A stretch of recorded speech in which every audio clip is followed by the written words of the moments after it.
राष्ट्रीय स्वयंसेवक संघ के संस्थापक एवं आद्य सरसंघचालक डॉक्टर केशव बलीराम हेडगेवार ने चिंतन, मनन और गहन विचार मंथन करके संघ की स्थापना की। विश्व की सबसे बड़ी गैर राजनीतिक और गैर सरकारी संगठन को पिछले 100 वर्ष निरंतर केवल सक्रिय बनाए रखने के लिए ही नहीं, बल्कि निरंतर संगठन की वृद्धि के लिए जो वैचारिक आधार आवश्यक होता है, वह उन्होंने तैयार किया। अपने 15 वर्ष के संघ जीवन में उन्होंने अनेक भाषणों, बौद्धिकों, लेखों और साक्षात्कारों के माध्यम से संघ के ध्येय और नीतियों के बारे में जो विचार प्रस्तुत किए, वे 100 वर्ष बाद आज भी उतने ही महत्वपूर्ण हैं और देश तथा हिंदू समाज के लिए मार्गदर्शक हैं। हिंदू और हिंदुस्तान के संबंध को स्पष्ट करते हुए संघ के संस्थापक कहते हैं कि संघ को हिंदुओं का हिंदुस्तान, यह ब्रीद वाक्य सत्य करके दिखाना है। अन्य राष्ट्रों की तरह, जैसे जर्मन लोगों का जर्मनी, फ्रेंच लोगों का फ्रांस आदि, यह हिंदू लोगों का राष्ट्र है। केवल किसी भूमि के टुकड़े को राष्ट्र की संज्ञा प्राप्त नहीं हो सकती।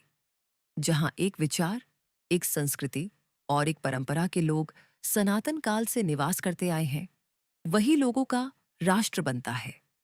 इसी कारण इस देश को हिंदुस्तान यह नाम प्राप्त हुआ है। अत्यंत निर्भीक वृत्ति से हिंदुओं का हिंदुस्तान यह घोषणा करें। मन की दुर्बलता पूर्णतः नष्ट करें। गैर हिंदुओं और विदेशियों को इस देश में नहीं रहना चाहिए, ऐसा हमारा कहना नहीं है, परंतु उन्हें इस बात की एहसास होना चाहिए कि वे हिंदुओं के हिंदुस्तान में रह रहे हैं। हिंदुओं के अधिकारों पर वे अतिक्रमण नहीं कर सकते। संघ किसी भी विदेशी या अन्य धर्म के लोगों के प्रति तिरस्कार या द्वेष किए बिना केवल हिंदू संगठन का कार्य करता है। इसलिए इसे कम्युनल यह शब्द लागू नहीं हो सकता।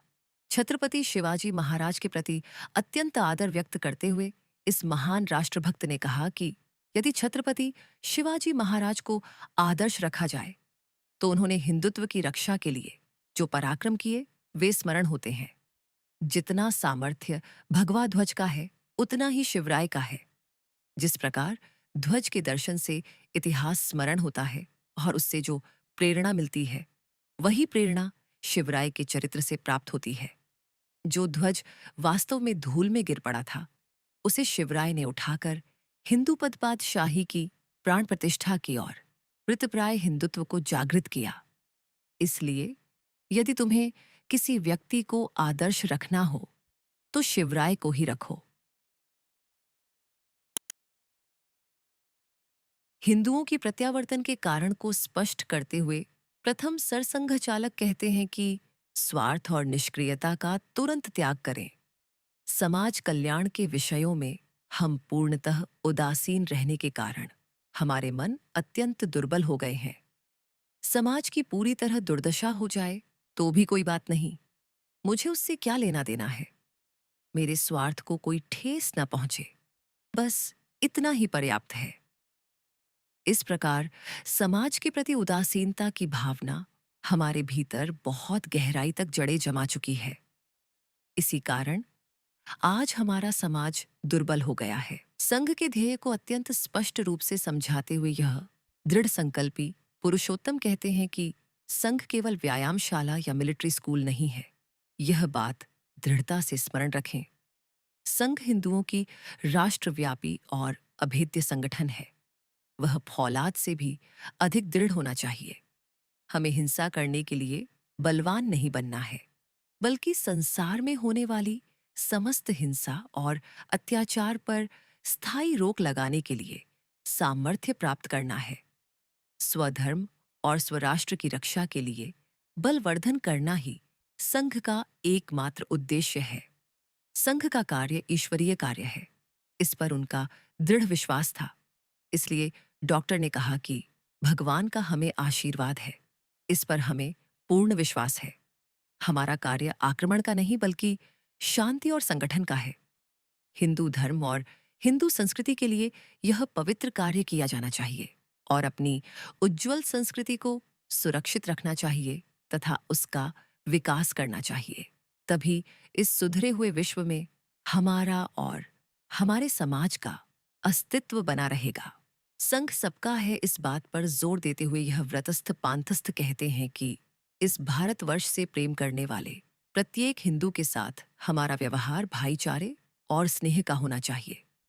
हमारा कार्य समस्त हिंदू समाज के लिए है, इसलिए समाज के किसी भी अंग की उपेक्षा नहीं की जा सकती। सभी हिंदू बंधुओं के साथ श्रेष्ठ और कनिष्ठ का भाव मन में लाए बिना हमें समान प्रेम से व्यवहार करना चाहिए। किसी भी हिंदू व्यक्ति को तुच्छ समझकर उसका तिरस्कार करना पाप होगा। यह संघ हम सबका है। इसमें किसी भी जाति का बड़ा या छोटा होना नहीं है। इसमें किसी भी व्यक्ति का बड़ा होना नहीं है और इसमें किसी के भी स्थान का अहंकार नहीं है। संघ कार्य का महत्व समझाते हुए यह हिंदू हृदय सम्राट कहते हैं कि संघ की संगठन एक जीवंत संगठन है और उसे निरंतर बिना रुके बढ़ते रहना चाहिए। संगठन का निर्माण करके अपने समाज को बलवान और अजेय बनाना ही हमारे सामने एकमात्र उद्देश्य है। आज तक हम पर जो भी अत्याचार हुए हैं या हो रहे हैं, उनका उत्तर केवल एक ही है कि हमें अत्यंत बलवान बनना होगा। यह शक्ति हम केवल संगठन के माध्यम से ही उत्पन्न कर सकते हैं। हमारा धर्म और संस्कृति कितनी भी महान क्यों ना हो, जब तक उनके संरक्षण के लिए आवश्यक शक्ति हमारे पास नहीं होगी, तब तक वे विश्व के सम्मान के पात्र नहीं बन सकते। दृढ़ निश्चय और प्रयास, इन दो बातों का महत्व स्पष्ट करते हुए यह महान हिंदू संगठक कहते हैं कि अपने देश का पूर्व वैभव पुनः प्राप्त करने के लिए सर्वस्व का त्याग और परिश्रम हमारे अतिरिक्त और कौन कर सकता है।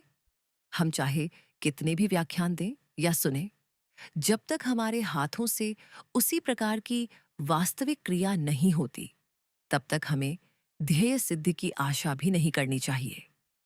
केवल इच्छा रखने से कार्य सिद्ध नहीं होते। स्वयं भगवान को भी दशावतार धारण करके मनुष्य शक्ति के माध्यम से ही कार्य करना पड़ा। संघ शाखा के महत्व को रेखांकित करते हुए यह दूरदर्शी कर्मयोगी कहते हैं कि यह बात हम सभी को सदैव स्मरण रखनी चाहिए कि यह सामर्थ्य हम सबके प्रतिदिन एक स्थान पर एकत्र होने में निहित है। जब तक हम प्रतिदिन एक स्थान पर एकत्र होकर अपना अंतःकरण खोलकर एक दूसरे के साथ विचारों का आदान प्रदान करते रहेंगे, तब तक ही यह सामर्थ्य हमारे भीतर प्रत्यक्ष रूप से दिखाई देगा। संघ स्वयं सेवकों से संघ की अपेक्षाएं व्यक्त करते हुए आद्य सरसंघ चालक कहते हैं कि अनुशासन हमारी संगठन की नींव है। इसी नींव पर हमें यह विशाल इमारत खड़ी करनी है। यदि किसी की भी गलती से इमारत की नींव किसी एक ओर कमजोर रह गई, तो उस ओर का भाग नीचे दबकर मुख्य इमारत से अलग हो जाता है और परिणाम स्वरूप पूरी इमारत के नाश का कारण बनता है। इसलिए आप स्वयं संघ के साथ समरस हो जाइए और इतना ही नहीं, बल्कि अन्य लोगों को भी ऐसा बनने के लिए प्रेरित करें। संघ स्वयंसेवकों को आह्वान करते हुए यह प्रथम संघ स्वयंसेवक कहते हैं कि हमारे किसी भी कृत्य से संघ के ध्येय और कार्य को किंचित भी आघात न पहुंचे, इसका ध्यान प्रत्येक व्यक्ति को चलते बोलते समय रखना चाहिए। आप निरंतर आत्मनिरीक्षण करें और अपने दुर्गुणों को पूर्णतः दूर करके कार्य के लिए उपयोगी तथा अन्य लोगों को अपनी ओर आकर्षित करने वाले सद्गुणों को अपने भीतर विकसित करने का प्रयास करते रहे। किसी स्थान पर कार्य कम हुआ या नहीं हुआ तो भी चल जाएगा, परंतु परिस्थिति खराब न हो और संघ के लिए शत्रु उत्पन्न न हो, इसका विशेष ध्यान रखें। सरसंघ चालक डॉक्टर हेडगेवार के विचारों को उद्धृत करने वाली इस दृश्य प्रस्तुति का उद्देश्य यह है कि दर्शक स्वयं उनके विचारों पर मनन और चिंतन करें तथा उन्हें समय की कसौटी पर परखें। इससे दर्शकों को यह अनुभव होगा कि ये विचार आज के समय में भी किस प्रकार पूरी तरह प्रासंगिक और लागू होते हैं।